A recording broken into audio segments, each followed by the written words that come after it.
মাবুদ শেষ দেখাটা মা বাবা সন্তানেও দেখে না। এমন মরণ মাওলা তুমি কাউকে দিও না, এমন মরণ মাওলা তুমি কাউকে দিও না।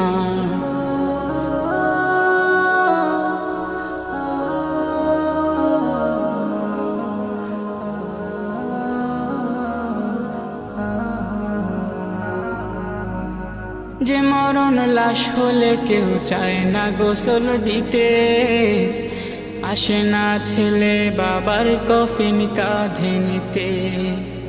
জানাজা দাফন কাফন ভাগ্যে যদিও হয়, মানবতার ফেরিওয়ালা সেথায় অসহায়। এই পাপীদের কঠিন ইমতেহানে ফেলো না, মালিক এই পাপীদের